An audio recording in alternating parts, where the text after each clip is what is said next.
Muito boa noite, a graça e a paz do nosso Senhor Jesus Cristo.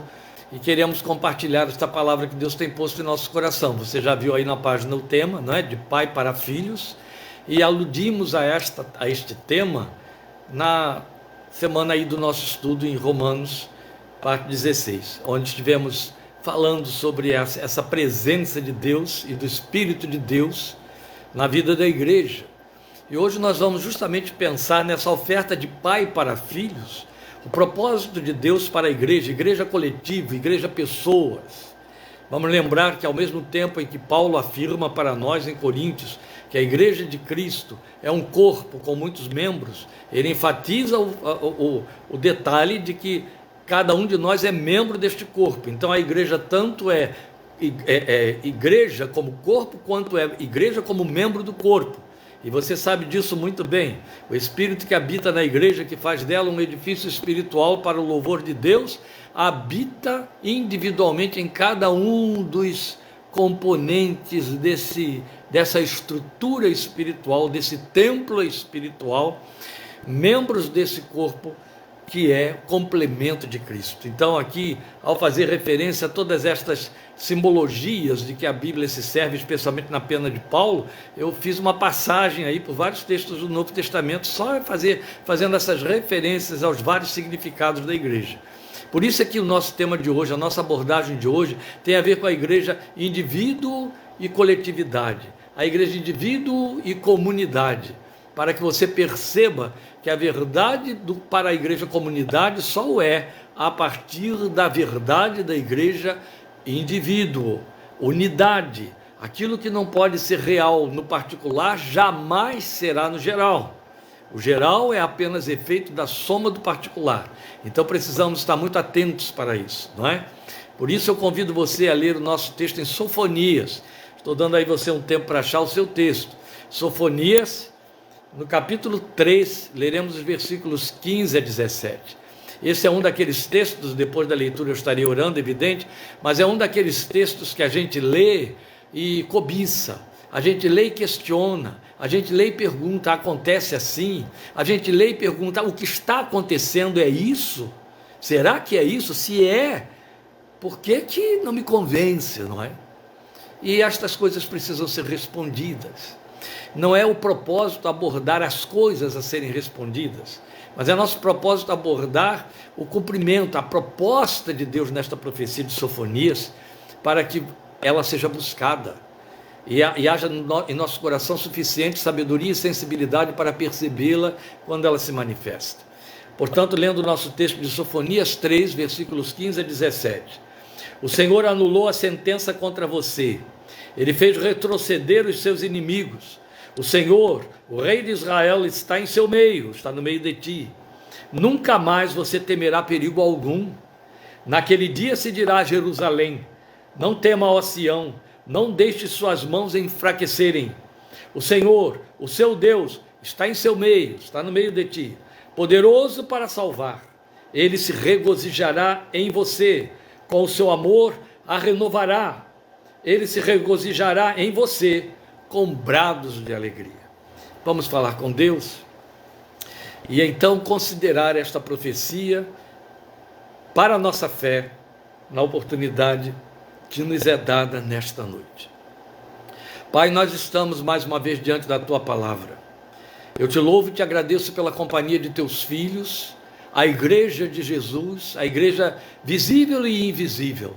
Visível porque nós nos apercebemos de cada um deles, invisível porque há mais do que estes que aqui aparecem e daqueles que podemos lembrar dentre os que não aparecem, mas que estão conosco, que estão sintonizados, e nesta conexão formam este corpo, e nesta conexão correm na direção do cumprimento da promessa que diz: quando estivermos reunidos em Teu santo nome, Tu estarás em nosso meio. E é isto que estamos fazendo agora, Senhor Jesus.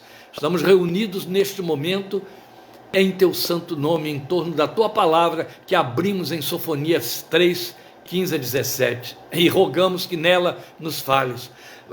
Rogamos, perdão, que na Tua misericórdia infinita, através desta palavra, comuniques a Tua mensagem ao nosso coração, e abras o nosso entendimento para sermos devidamente edificados, e assim a tua palavra se plante dentro de nós, levando para ti os frutos que hão de glorificar teu santo nome, produzindo e operando e voltando para ti, meu Deus, conforme teu santo propósito. Que ela venha e cure, que ela venha e lave, que ela venha e restaure, que ela venha e esclareça, que ela venha e ilumine, que ela venha e cumpra todas as funções, viva e eficaz como é, penetrante como tua palavra mesma se autoproclama. E assim, atenda ao teu propósito para as nossas vidas. Neste tempo curto que temos, serve-te, Deus, por tua misericórdia, desse trecho curto que lemos, e por teu amor, comunica a tua voz aos nossos corações, em nome para a glória do Senhor Jesus Cristo, teu Filho.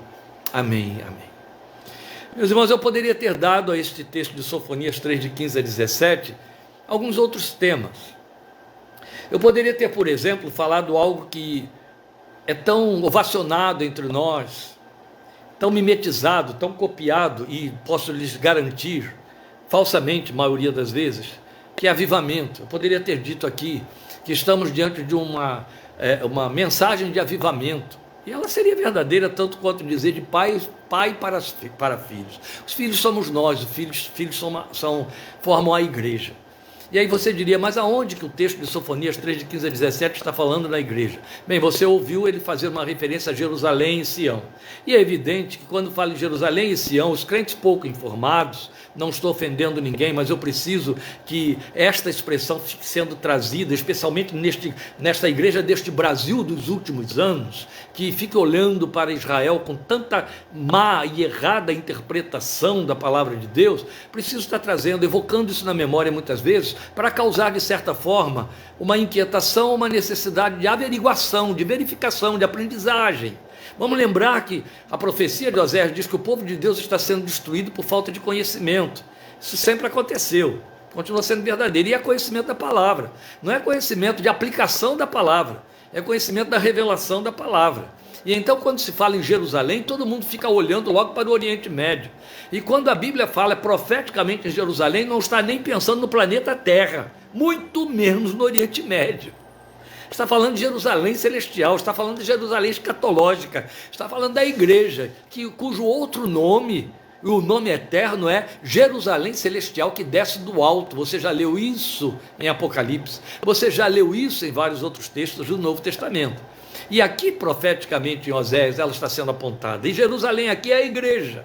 Especialmente porque, bem, agora vamos tratar da questão a nível do livro de Sofonias, da profecia de Sofonias. A profecia de Sofonias é uma profecia que precisa ser lida de forma escatológica. Ela teve o seu cumprimento no passado? Teve. Ela tem seu cumprimento no presente? Tem. E ela terá seu cumprimento no futuro? Tem, como é o padrão de todas as profecias do Velho Testamento. Escatologicamente, ela cita cidades ali que funcionam como símbolos, mas que também historicamente, dentro do contexto, tiveram seu tempo sobre o qual e no qual muitas e quase todas, se não todas, as expressões de Sofonias, pelo menos no que respeita a elas, cumpriram-se todas. Mas há sempre, como acontece também no chamado pequeno Apocalipse de Mateus 24, há sempre a escatologia do futuro, apontando para o que vai acontecer lá na frente, especialmente quando o texto fala naquele dia, está falando para o dia em que Jesus vem e o Senhor porá, então, dará consumação a todas as coisas, o cumprimento de todas as suas propostas e de todo o seu plano. É disso que o texto de Sofonias fala. Mas dentro do texto de Sofonias, o tempo todo você verifica, e aí tem que ver com acuidade, fica questionando, né? Teria que questionar com sensibilidade. Ora, o autor está falando de uma Jerusalém que não cumpre esses aspectos aí, não é? Sim, porque não está falando da Jerusalém do Oriente Médio, a Jerusalém geográfica e física. Está falando daquilo que se tornou, foi cunhado como uma expressão profética e escatológica, de que Pedro se assenhoreou muito bem, e também outros autores do Novo Testamento, usando desde Isaías a outros profetas, uma figura de linguagem muito apropriada, especialmente nos profetas menores, chamada remanescente de Israel. Sempre que o Velho Testamento falar em remanescente que será salvo, remanescente de Israel, está apontando para a igreja. A igreja não é mais nem menos do que o remanescente de Israel. Não existe um remanescente de Israel para um tempo futuro, se referindo ao povo judeu. Não. O remanescente de Israel, em quem se cumpre as promessas, os sonhos, os propósitos, os desejos de Deus, que em nenhum tempo se cumpriram na história do Israel geográfico, Israel abraâmico, em termos de o Israel circuncidado, não gentio, mas vai se cumprir na igreja, se cumpre na igreja. E começou a ter a sua expressão máxima de cumprimento no Pentecostes. Então é com esta ótica realista de interpretação fiel do Velho Testamento, das Escrituras Sagradas, que nós precisamos ver as figuras de linguagem que apontam para a igreja, e ela está aqui, Sofonias. Então a promessa para o remanescente de Israel, para o remanescente que será salvo, é nossa, porque o remanescente salvo, o remanescente de Israel, somos nós, a igreja de Jesus, a igreja de todos os tempos. Eu não gosto muito de falar a igreja gentílica, porque quando você fala em igreja gentílica, ela tem validade, essa expressão, a nível histórico, porque é evidente, o evangelho foi alcançar e foi todo direcionado para as nações todas, sob a promessa feita por Deus a Abraão em Gênesis 12:3. Mas a igreja atual, a igreja que começou na cruz, ela envolve os judeus, ela então envolve os dois povos, fazendo deles um só, como Efésios 2:4 definem tão bem para nós. E não só, não é? Mas especialmente Efésios 2:4. Pois bem, não é 2:4, capítulo 2 é capítulo 4. Pois bem, a igreja então é formada dos dois povos, e nós estaremos vendo isso com muito mais profundidade à medida em que vamos estudando a carta aos Romanos, que um bom número aí de corações sedentos tem acompanhado, não é? Mas hoje o que temos aqui? O que significa essa promessa de pai para filhos, que nós estamos procurando enfatizar? Na verdade, e é isso que nós queremos compartilhar com você, estamos focando exatamente o texto messiânico, que, como eu disse, ele pinta as cores de uma experiência espiritual que só podemos entender como um avivamento. E, de fato, tivemos marcas evidentes desses momentos expressivos de Sofonias, especialmente no versículo 17 do capítulo 3, na história dos grandes avivamentos com que Deus visitou a igreja na passagem dos séculos. Mas precisamos entendê-lo, precisamos perceber o que acontece, porque é fato, você experimenta isso, você lê isso, você vê na televisão, você às vezes ouve isso no púlpito da sua igreja. Qualquer movimento um pouco mais de estardalhaço, que agita um pouco mais, que tira o crente um pouco para fora do marasmo, que faz uma nova proposta, é chamado de avivamento. E com isso vulgarizamos tremendamente o significado de avivamento e esvaziamos. A começar pelo fato de que ele é uma terminologia técnica e não bíblica, mas tem sua validade, tem seu lugar como trindade, que também não é bíblica a terminologia, mas é totalmente revelacional. Então, de igual maneira, mas a gente corre o risco de esvaziar, e tem havido esse esvaziamento do significado de avivamento, pelo que passou a atribuir-se como avivamento na história da igreja.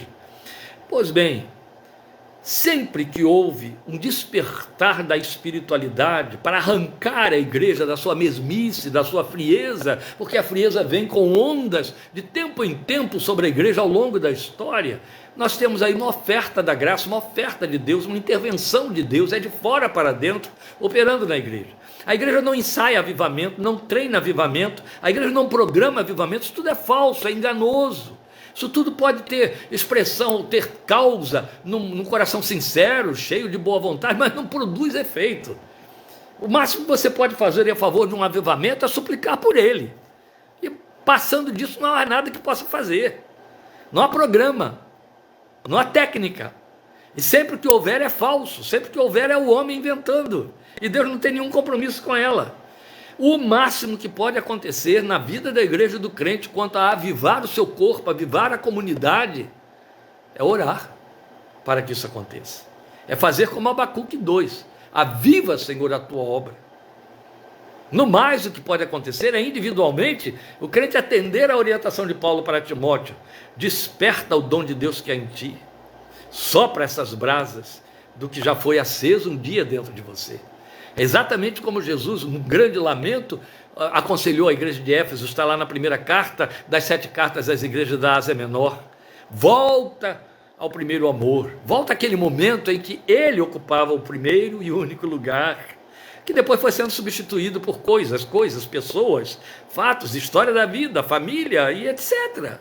Não é? E ele sempre vai nos chamar de volta para lá, sempre. Esse é o lugar que ele cabe. Pois bem, então, como dissemos, a profecia está falando de outra Jerusalém. Mas o que estamos tendo aqui, essa outra Jerusalém é a igreja. O que temos aqui neste texto é que ele aponta para a igreja no plano de Deus, como o plano de Deus para os seus filhos. E é algo de que Paulo nos fala em Romanos 8, 29 e 30, que tanto quanto Sofonias 3,17 em especial, desperta algumas questões nos corações sinceros, como veremos. Pois bem, nós vamos olhar para esse texto de Romanos 8, 29 e 30, e à luz dele entenderemos Sofonias 3, de 15 a 17. Acompanhe aí comigo a leitura de Romanos. Estaremos nesse texto no tempo certo, quando entrarmos no glorioso capítulo 8 de Romanos. É Romanos 8, 29 e 30, o texto diz assim: pois aqueles que de antemão conheceu, está falando dos crentes, né? Antemão está falando de dias da eternidade. Você não pode pretender que antemão, em hipótese alguma, primeiro que não tem isso no contexto da Bíblia, e nem no uso que Paulo faz deste advérbio. Antemão não fala do momento em que você foi fecundado no ventre materno. Antemão não fala do momento que precedeu a hora da sua conversão. Antemão fala dos dias da eternidade. Só Deus o tem, só Deus tem esse tempo. E o texto está dizendo isso.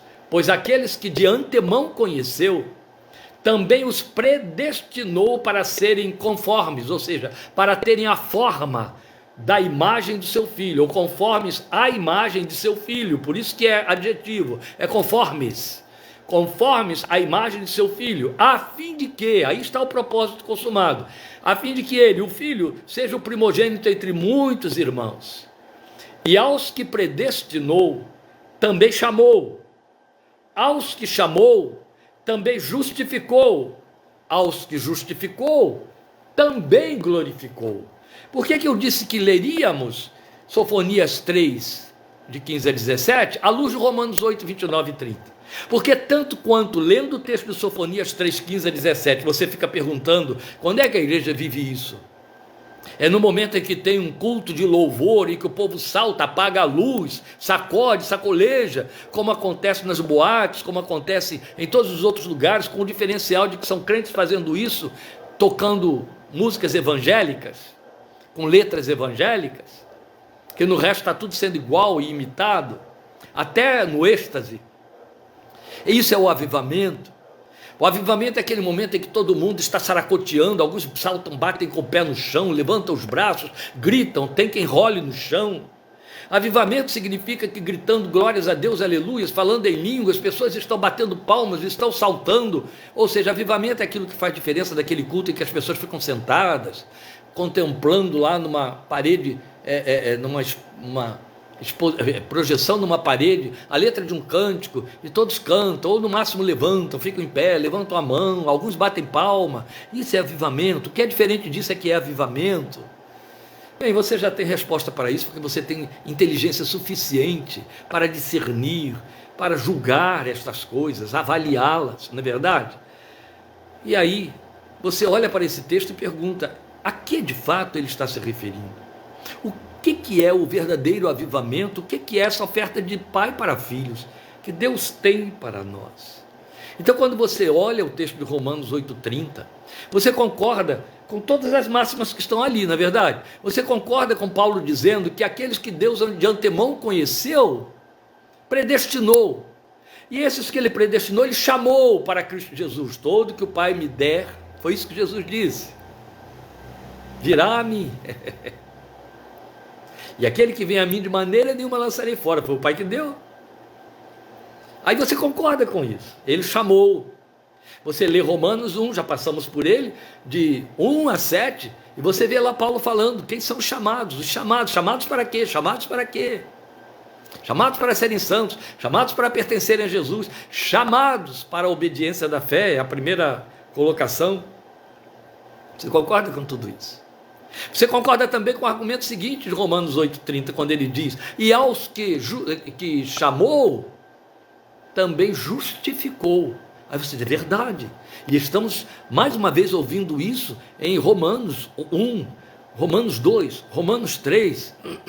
Os que foram justificados, tiveram a imputação da justiça de Jesus, chamados justos pela fé em Cristo Jesus. Nós concordamos com isso. Aí ele diz: e aos que justificou, também glorificou. Aí você diz: mas não é escatológico? A glorificação não vai acontecer só lá na eternidade, só depois do arrebatamento, ou depois que eu partir daqui deste mundo, que o meu corpo voltar ao pó como era, o espírito voltar a Deus que o deu, agora selado pelo sangue de Jesus. Não é ali que eu serei glorificado?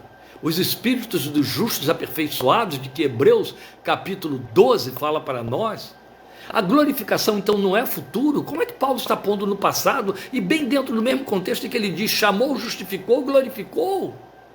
Está como que no mesmo tempo? Ora, se bem que tenhamos, não é? 1 de Pedro 4,14, em que Pedro diz que o Espírito da glória e de Deus repousa sobre nós, Espírito da glória. E então, vimos semana passada, que esta glória está atuando em nós, que estamos sendo transformados de glória em glória. E aí consideramos o que é esta glória, a imagem de Deus sendo restaurada em nós. E aí você então entenderia: sim, glorificou por isso, ele está fazendo esse processo de restauração.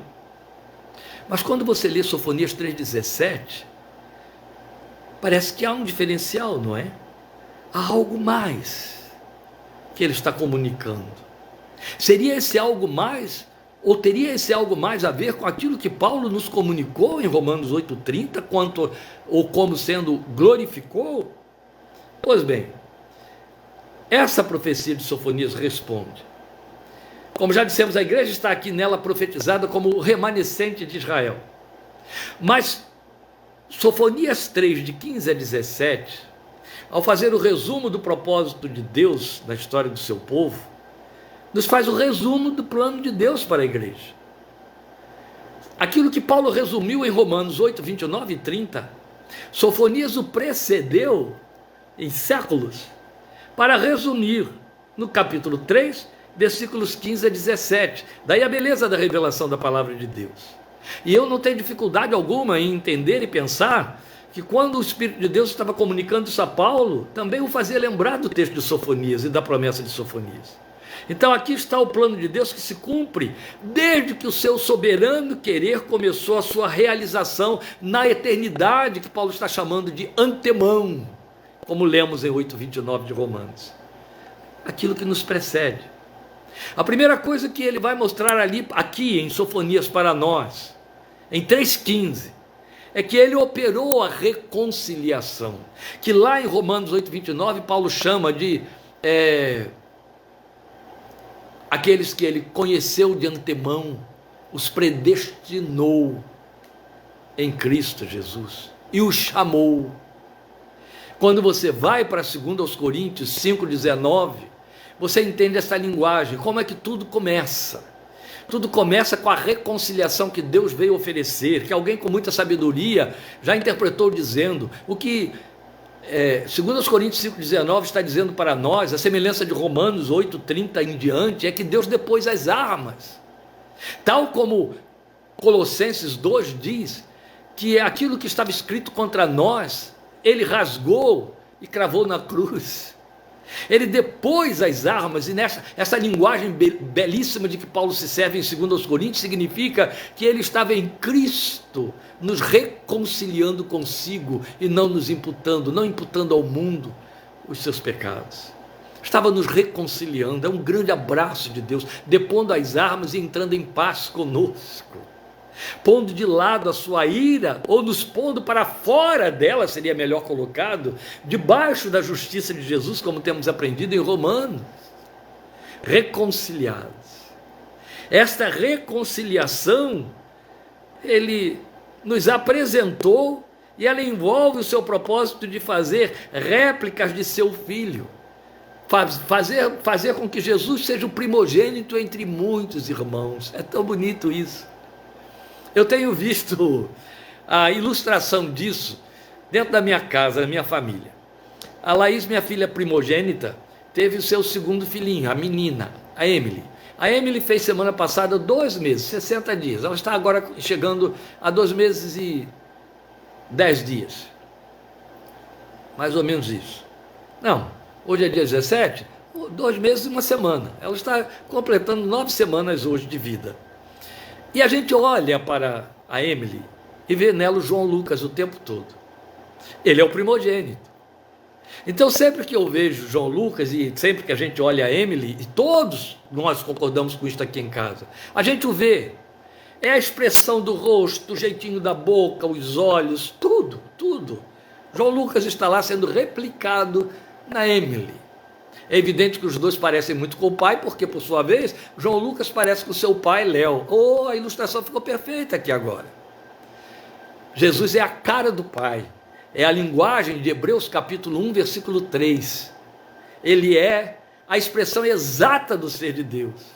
E o que é que Deus planejou? Paulo está dizendo em Romanos 8, 29, que nós todos fôssemos réplicas desse filho que é a cara do pai. Nós todos fôssemos, para que Jesus se tornasse o primogênito entre muitos irmãos, o João Lucas entre vários Emilys e várias Emilys, todos tendo o seu jeito. É aí que ele vai nos dizer em 2 Coríntios 3,18 que o Espírito Santo está encarregado de fazer isso, usando a palavra, usando o seu agir dentro de nós, ele está nos transformando de glória em glória. É a isto que Paulo se refere, esse é todo o Evangelho de Deus, em Efésios capítulo 4, dizendo que nós estamos sendo amadurecidos para chegarmos à estatura de varão perfeito, à semelhança do Filho de Deus. Isso vai se consumar de forma perfeita, porque João disse para nós que tal como ele é, nós seremos. Aleluia. Pois bem, ele começou isso tudo operando essa reconciliação. É esta linguagem que você tem aqui em 3,15. O Senhor anulou a sentença contra você. Ele entrou num processo de reconciliação. Só que é isso que a igreja precisa trazer no coração todo o tempo como adoradora. Ele não se limitou a dizer, estamos em paz, seus pecados estão perdoados, está tudo encerrado. Não, ele foi muito, muito, muito além. Ele disse, mas eu quero que você que entrou em paz comigo, se identifique comigo de tal maneira, que eu vou resgatar a imagem e semelhança com que eu te criei, que se perdeu. Linguagem de Efésios 2,10, em que a palavra diz que nós estamos sendo criados em Cristo Jesus. Em Cristo Jesus estamos sendo refeitos, daí sermos chamados de nova criação em 2 Coríntios 5,17. Não é lindo? Então o que acontece? Ele está refazendo a nossa estrutura e o Espírito de Deus está moldando o jeito de Jesus em nós, a cara de Jesus em nós. Está moldando, está nos fazendo ter a sua forma. Eu não estou me referindo a aspecto físico, você sabe que não, seria agredir a sua inteligência se eu fosse parar para explicar isso. Mas eu estou falando do seu jeito de agir, do seu jeito de ser, do seu jeito de sentir. Às vezes eu me escandalizo com crentes, especialmente os veteranos, quando eles olham os infelizes na rua, os pedintes, os desgraçados, os que estão desamparados pelos homens, pela vida, e dão de ombros, insensíveis. Quando tomam conhecimento de tragédias e de horrores, de lágrimas, de prantos e de gemidos, e saem festejando, saboreando sua picanha, ou então, cheios de euforia, longe dos sentimentos de Jeremias, quando viu as coisas ruins acontecendo ao seu lado e grita, ai, as paredes do meu coração, as paredes do meu coração. É impossível pensar num Deus que vê tanta miséria que corre à nossa volta e fica indiferente dizendo, meus filhos estão protegidos, porque creem em mim. Isso não é Deus, isso é diabo, e o nosso Deus não é diabo, é Deus. Então quando eu vejo crentes longe desse sentimento, dessa sensibilidade, arranjando uma justificativa, qualquer justificativa, até a Bíblia, para poder se isentar de sofrer, fazendo escapismo. Crente escapista é crente covarde, covardia procede do diabo, a Bíblia diz. Paulo escreve a Timóteo. eu vejo que o que temos ali não é a imagem sendo formada de Cristo neles, é deformidade. Essa glória em nós nos aproxima da sensibilidade do coração de Deus, da capacidade de Deus ver o outro e nos leva a ver o outro com os seus olhos e a ver a vida com os olhos com que Ele vê. Não temos o direito, queridos, de, justificados pela fé, reconciliados com Deus, vivermos como se tudo fosse só festa. E isso é o mundo, que se dane o mundo. Quando você estava lá, você queria que alguém mandasse você se danar? Não.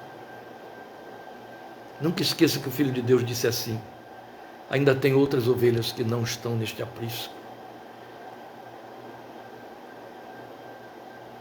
e a mim cabe reuni-las. Se ele não pensasse isso, onde eu estaria? Onde você estaria? Se ele não tivesse me visto como a ovelha que não estava no aprisco, onde estaríamos nós? Pois bem, o nosso Deus nos reconciliou, é isso que Sofonias 3,15 fala, e de que Paulo falou para nós. Tudo começou aí, com essa reconciliação. Agora em paz com Ele, Ele botou dentro do nosso coração o Espírito do Seu Filho para sermos semelhantes a Ele e sermos filhos. Ele construiu uma família na qual quer ter prazer. Quem tem nos acompanhado em Romanos lembra bem que nós falamos na semana passada, citando mais uma vez a experiência de Gênesis, que o homem antes de cair era o companheiro de Deus, e que o Senhor se aproximava dele, e a Bíblia chama isso de passando o Senhor pelo jardim na viração da tarde. Um pastor muito querido: pastor, mas o que é que tem isso que você vai dizer agora com o que você está falando? Não, me acompanhe, você vai entender. Um pastor muito amado em Rio Claro, presbiteriano, veterano, que já partiu tem 24 anos. Era veterano. Quando ele partiu, ele tinha 81 anos de idade. Quando eu o conheci, ele já tinha mais de 70. E me acolheu na cidade de Rio Claro, que era estranha para mim, e ele me acolheu como um filho, no meu pastorado titubeante e iniciante na cidade. E desenvolvemos uma grande amizade. Ele na sua igreja, a primeira igreja presbiteriana de Rio Claro, uma igreja secular, e eu na minha, que estava ali com seus primeiros meses. Enquanto viveu, me acompanhou no meu ministério, e me aconselhou, me deu muito apoio. Eu tinha um carinho grande por ele, e os pastores presbiterianos com quem nos reuníamos uma vez por mês costumavam me dizer assim, sem esconder uma inveja: você tem o privilégio de viver perto de Neftali. Era um pastor que era um pai, funcionava como um pai para mim. Pois bem, ele partiu e deixou saudades. Quando eu me recordo dele, quando eu me recordo daqueles períodos de nossos contatos, eu me lembro de uma coisa que ficou como marca de comunhão entre nós. É que às vezes ele ligava para mim, eu morando em Analândia, a 45 quilômetros da cidade dele, ele ligava para mim e dizia: ô Kleber, vem tomar o café da tarde comigo. Ele dizia o café das 4. Kleber, vem tomar o café das 4 comigo, vamos marcar? E é evidente, eu não pensava duas vezes. E desabava de Analândia até lá, naquele dia que eu separava para o café da tarde com o reverendo Neftali.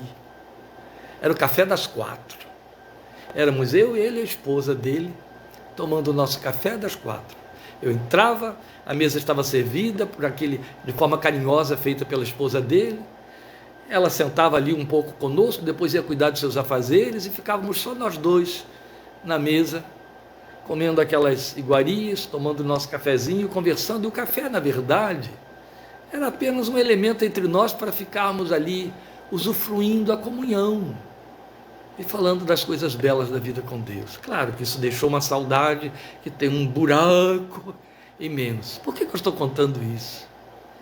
Porque eu penso que quando eu leio o texto de Gênesis, o texto dizendo que o Senhor passava pelo jardim na viração da tarde, eu lembro disso, eu fico pensando, o meu Deus quer tomar o café da tarde comigo, muitas vezes, como foi lá na casa de Adão, tomar o café da tarde com Adão. Ai, pastor, é muita fantasia. Glória a Deus por essa abençoada fantasia. Glória a Deus. É esse nível de comunhão que Ele nos oferece. É disso que Sofonias está dizendo quando diz: Ele está no meio de ti, Ele quer se alegrar em você com júbilo. Já pensou se chegássemos a esse extremo, sem ser fantasiosos, de tomarmos o café da tarde com Deus? Bem, o nosso café da tarde tem muitos nomes. O nome disso é avivamento.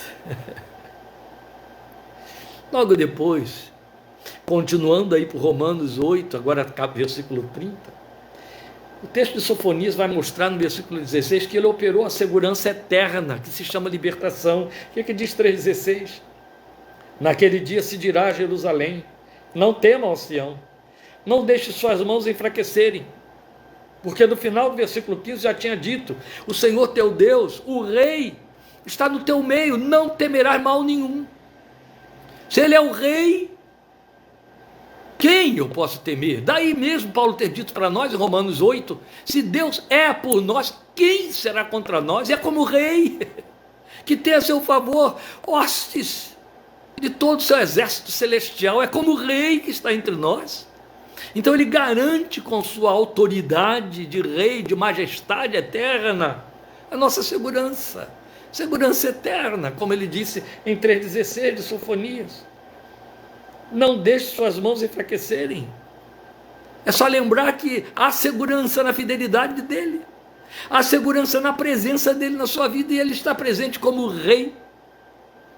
Eu sei que estamos muito longe dessa realidade. Eu tenho uma amiga, irmã em Cristo, muito amada. Semana passada estávamos lá, eu e Lília, lanchando com ela, tomando café da tarde com ela. É uma raridade, é uma experiência que às vezes é uma vez só por ano, porque ela mora muito longe, ela mora em Curitiba, e quando ela vem, num período de folga, para ficar na sua casa de origem ali, em Rio Claro, aí ela diz: pastor, já estou aqui em Rio Claro. Aí a gente consegue marcar um café da tarde. É um perigo eu estar falando isso aqui, e tem muito crente que tem muito tempo à vontade para café da tarde, vai achar que eu vivo disponível para atender os convites dele. Convide não, viu? Perdão, gente. Convide não, que eu não irei, viu? Eu não sei como é que está isso aqui, eu acho que está bom. Espero que eu tenha continuado aqui a imagem aí. Acho que está tudo no lugar certinho. Desculpe que essas coisas acontecem, eu estou mal instalado aqui. Pois bem, convide não, porque eu não tenho tempo para ir não, desculpe. Mas ela convida, de vez em quando, porque é uma vez no ano, coitadinha, e a gente vai. E a gente passa lá esse períodozinho gostoso com ela, que é o nosso café da tarde com aquela querida irmã. E ela tem suas experiências da sua herança genética, ela é asiática, não é? E é gostoso a gente estar ali dividindo um pouquinho dessas experiências que ela nos traz, do seu convívio que ela nos traz. E aí, quando ela conversa conosco, ela nos fala de algumas das suas memórias. E uma das suas memórias foi visitar um dos países mais conhecidos por sua monarquia na Europa. E quando ela esteve lá, segundo seu relato, ela ficou impressionada com as marcas da realeza na mente e no comportamento do povo da terra. Para onde você olha, por onde você passa, você vê marcas da realeza. Mas o que chamou a atenção dela era o fato de que a mente do povo está tão impregnada da presença da majestade, que eles usam a majestade como modelo.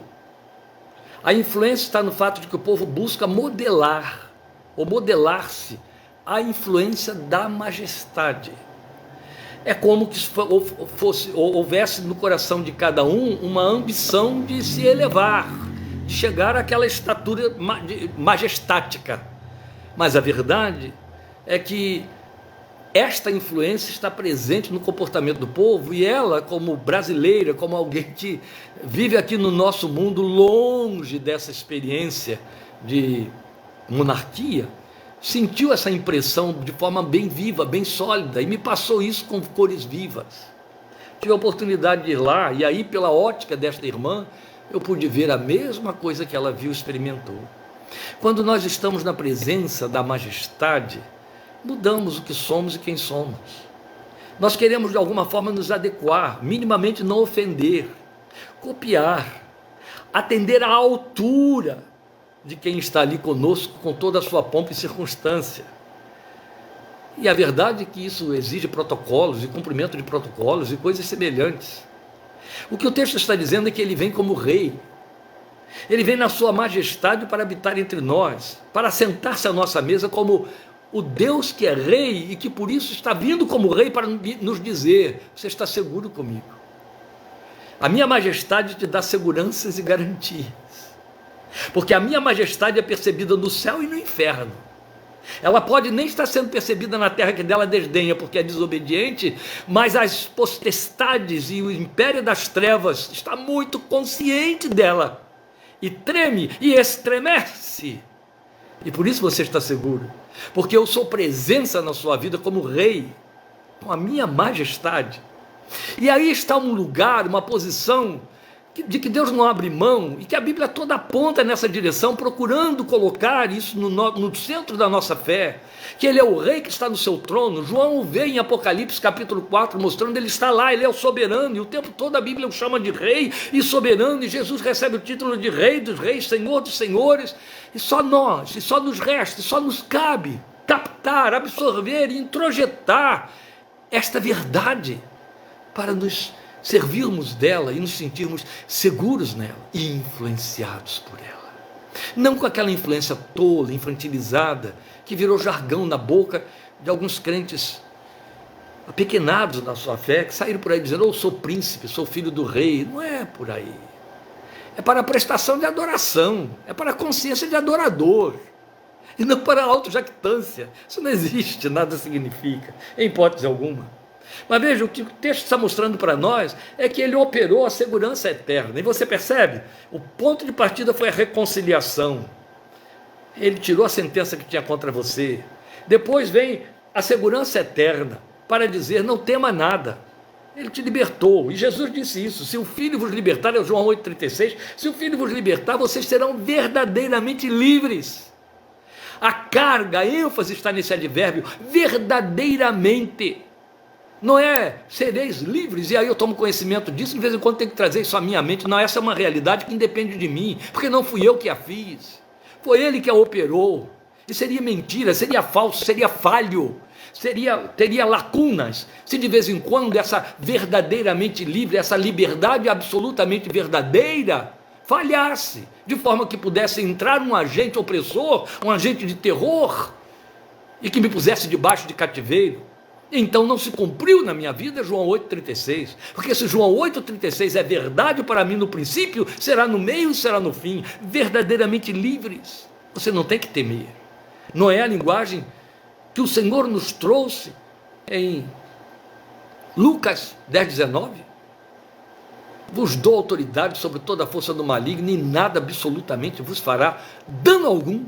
Glória a Deus, é liberdade real.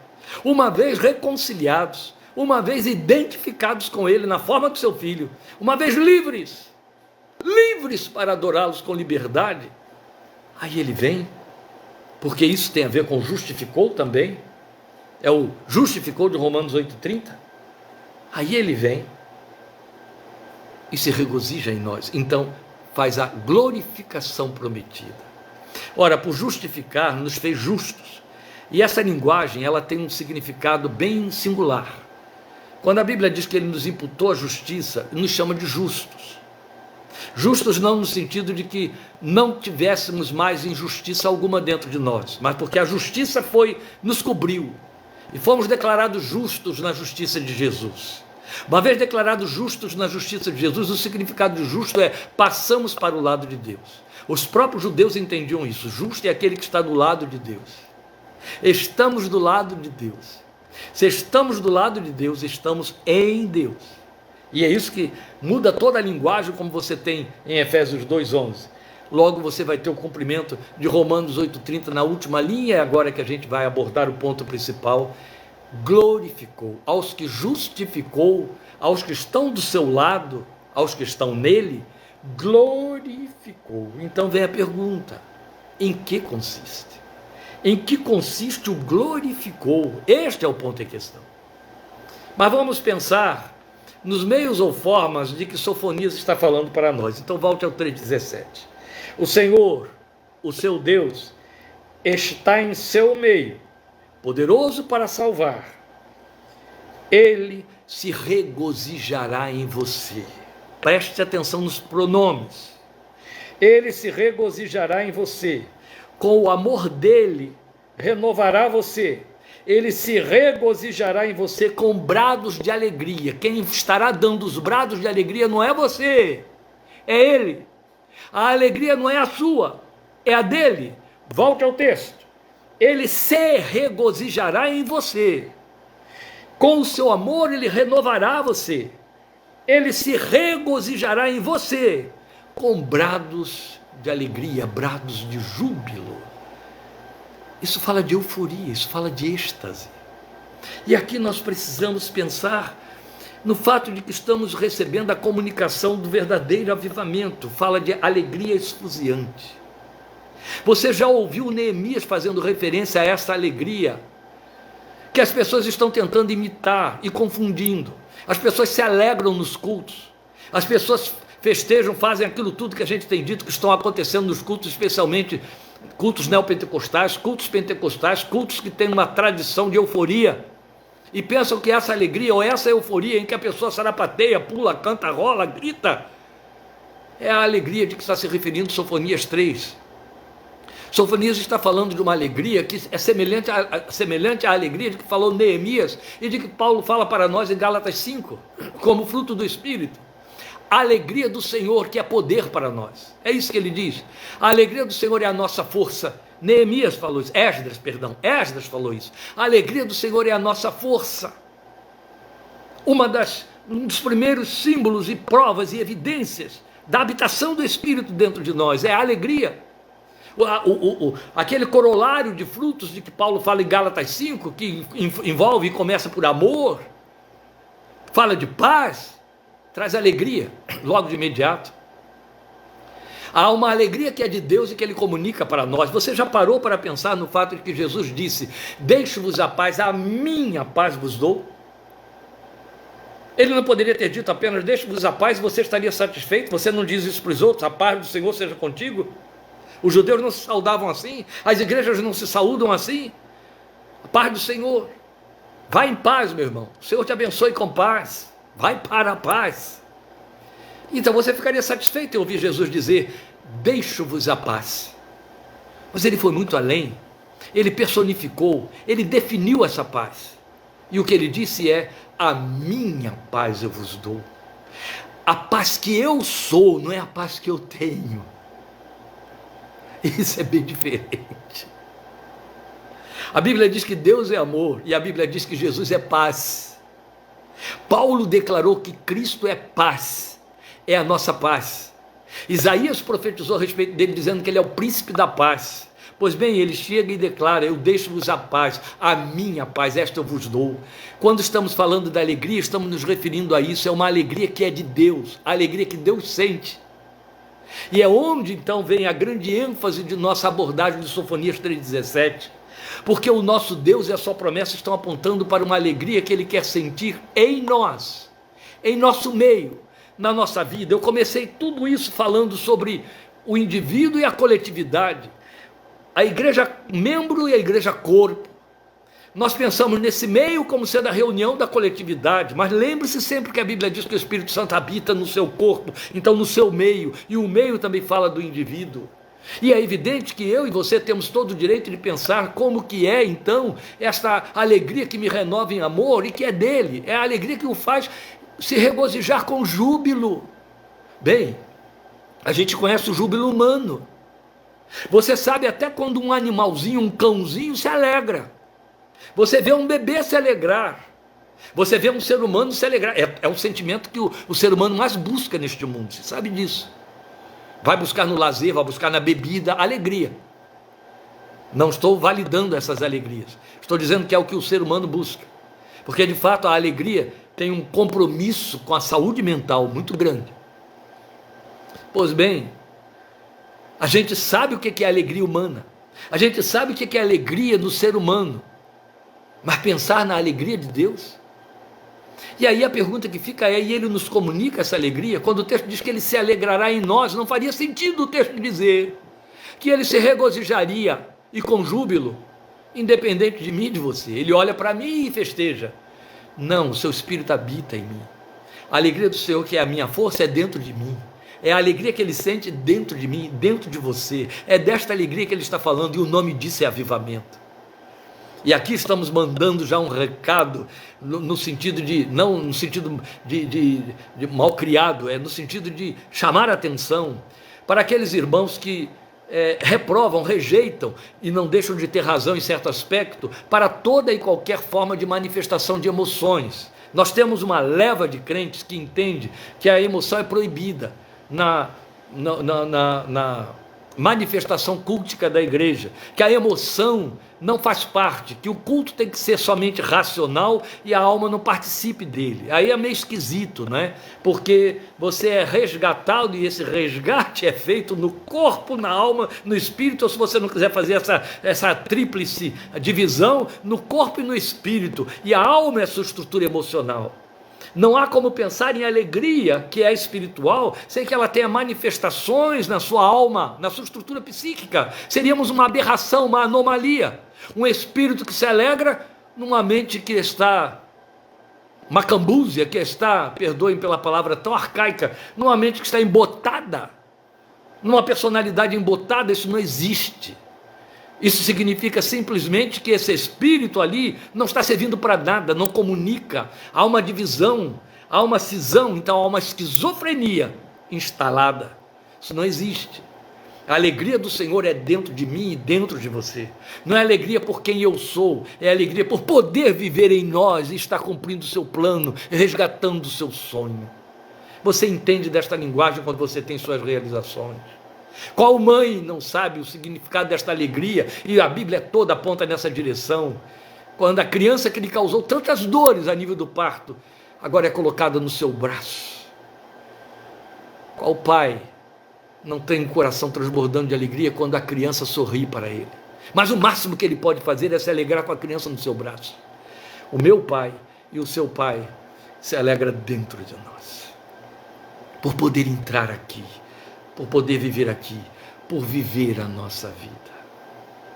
As emoções fazem parte. O nosso grande perigo, o nosso grande problema é que nós queremos prazer e confundimos emoção com prazer. E porque confundimos emoção com prazer, transformamos o culto em culto de prazer. E aí vira prazer da carne, vira festa da carne. E deixa de ser o reflexo de uma alegria que está implodindo, que está lá dentro, trazida pelo Espírito de Deus. Emoção espiritual. É algo que você tem vislumbres quando você lê Atos capítulo 2, falando do derramar do Espírito sobre a igreja reunida ali em Jerusalém, que ficou como que embriagada, ou quando você lê a Bíblia dizendo que Jesus se regozijou no Espírito, exultou no Espírito, quando os discípulos voltaram, os 72, falando do grande êxito da sua missão contra as hostes do mal, curando enfermos e operando tantos milagres. O texto diz que Jesus exultou no Espírito e a primeira coisa que saiu da sua boca foi: graças te dou, ó Pai, porque ocultaste estas coisas dos sábios e entendidos e as revelaste aos pequeninos. Ele se regozijará em ti com júbilo. Este é o propósito para todo o plano que começou na eternidade. Não é somente, olha que coisa terrível, é quase uma aberração eu usar a palavra somente aqui, mas não é exclusivamente falar de vida eterna e aquilo, perdão, que escatologicamente vai acontecer na consumação de todas as coisas, mas é algo para ser vivido aqui. E então, crente, presta atenção no que eu vou lhe dizer. Não é alguma coisa que você aciona Como vocês, quando escolhem entrar num teatro para assistir uma comédia, você já sabe que tem um compromisso com o riso ali. Não é isso. Não é alguma coisa que está programada. E você entra para lá com o compromisso de relaxar e deixar correr a sua alegria, chamado culto. Não. A nossa alegria não é uma alegria de agenda plugável. Não é desta alegria que Sofonias está dizendo, não é para um encontro ocasional, não é para uma reunião da igreja. Porque não será verdadeiro ali, se não for verdadeiro no indivíduo, dentro do seu coração. Não será verdadeiro ali, se não for verdadeiro no meio das vicissitudes, onde tudo concorre contra a paz, contra a alegria, contra o descanso, investindo pesado na ansiedade, na tristeza, na dor. Eu me lembro, já disse a vocês, vou cansá-los repetindo, sem entrar em detalhes que já vou terminar, mas eu me lembro que durante muitos anos eu repeti uma experiência que é evidente, ela me marcou para sempre. Ela é tão minha, que não pode deixar de ser compartilhada. Mas vocês que conhecem a história, que já leram o meu livro, que já me ouviram falar várias vezes, narrando a conversão do meu pai no leito do hospital, vocês sabem que aquela conversão se deu nos momentos da morte, algumas horas antes dele partir deste mundo, e ela foi com todos os sinais de uma conversão autêntica, convincente, para não permitir nenhum tipo de questionamento. E eu fui para a casa daquele hospital, convicto de que meu pai partiria naquela noite. Cheguei em casa, comuniquei a Lília, ele está partindo, ela já comunicou para o Rio, para os nossos parentes e amigos, seu José está partindo hoje. Ele ainda não tinha morrido, e não estava em coma, estava consciente. Eu me despedi dele e o deixei lá para ele dormir. Ele mesmo pediu que eu fosse embora com a minha mãe. Mas eu estava convicto de tudo que eu tinha visto e ouvido, que ele partiria aquela noite. Fui eu quem comunicou isso para o cardiologista, presbítero de uma igreja, nosso amigo que cuidava dele, que disse, eu darei alta ao seu pai amanhã às 9 da manhã. E eu disse, não, doutor, hoje ele parte para Jesus. E o médico olhou para mim e disse, não, acabei de fazer um novo eletro dele, o coração está ótimo, vou dar alta amanhã, que aquilo não era hora de alta. E aí eu conversei com o médico que tinha se passado, e então ele bateu no meu ombro como um crente, e ele disse, o Senhor te fortaleça. Tá bom, pastor, tá bom. E tarde da noite, às 10h20 da noite, o hospital ligou para mim para comunicar que meu pai tinha partido. Teve uma parada cardíaca e foi para o Senhor. Tal como ele sabia, e eu criei, entendi e esperava. E aí eles disseram, o senhor pode vir trazendo as coisas dele? Quer dizer, documentos e roupas, não é? Procurei ajudar ali minha mãe, que recebeu essa notícia naquela hora, Lília com as meninas. Enquanto nossos parentes já estavam se deslocando, peguei as roupas do meu pai, pus no meu carro e lá fui eu descendo a serra. Há uma serra entre Analândia e Rio Claro. E eu chorava dentro do carro. Mas ao mesmo tempo que eu chorava, eu gritava aleluia, glória a Deus. Foi a mistura, o misto de sentimentos antagônicos, paradoxos e ao mesmo tempo tão idênticos, mais sobrenaturais possíveis e imagináveis. O meu corpo, a minha carne doía, chorava o luto do meu pai, especialmente o fato de que eu teria a partir daquele dia, o pai crente, sonhado e desejado a vida toda, no momento em que eu tinha, desse jeito ele partia para o Senhor. Então eu chorava essa despedida, mas o coração explodia da alegria, alegria de saber, não perdi, eu terei do céu, está contigo, meu Deus, está contigo. Perdoe, eu acho que eu estou um pouco empolgado hoje aqui, né? É a segunda vez que cai aí o nosso espaço da live. Pois bem, naquele regozijo todo, um gozo infinito habitava meu coração, e eu podia sentir os dois sentimentos ali opostos, contraditórios, paradoxais, melhor dizendo, trabalhando juntos, tristeza e gozo, a vida me trazendo tristeza, o Espírito de Deus me trazendo uma alegria esfuziante, e eu glorificava o meu Deus, as lágrimas desciam e eu cantava de alegria, parecia estar embriagado. Foi a conclusão que chegaram em Jerusalém contemplando uma igreja cheia do Espírito. O Senhor se regozija em você. Jesus te dá uma paz que não anula as circunstâncias à sua volta. O Senhor te dá uma segurança que não anula as ameaças à sua volta, Ele só se coloca junto, e aí você não tem o que temer.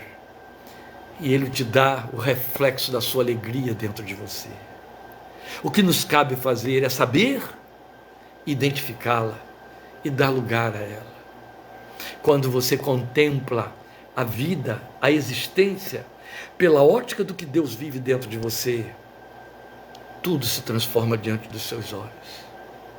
A visão é outra, a realidade muda. Deus te abençoe, Deus te fortaleça, Deus te encha da alegria do Espírito.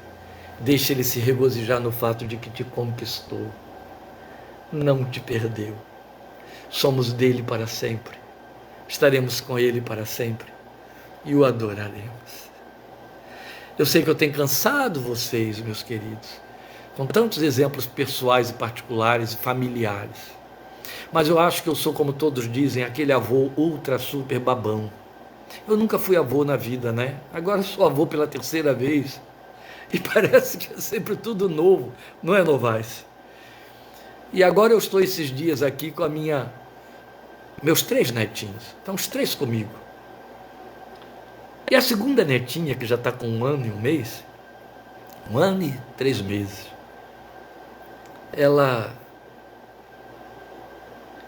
toda hora que sai engatinhando de um quarto ou de uma sala e me vê, ah, vovô. Aí eu brinco com ela dizendo, há quanto tempo, minha amada, há quanto tempo? Tinha 2 minutos que ela tinha me visto, às vezes 15 minutos, para cada vez que ela vê, ela se surpreende. Ah, vovô, meu coração se derrete, é claro, né? Mas isso tudo ilustra muito para mim o dia em que chegaremos diante dele e diremos, ah, Abba, era assim.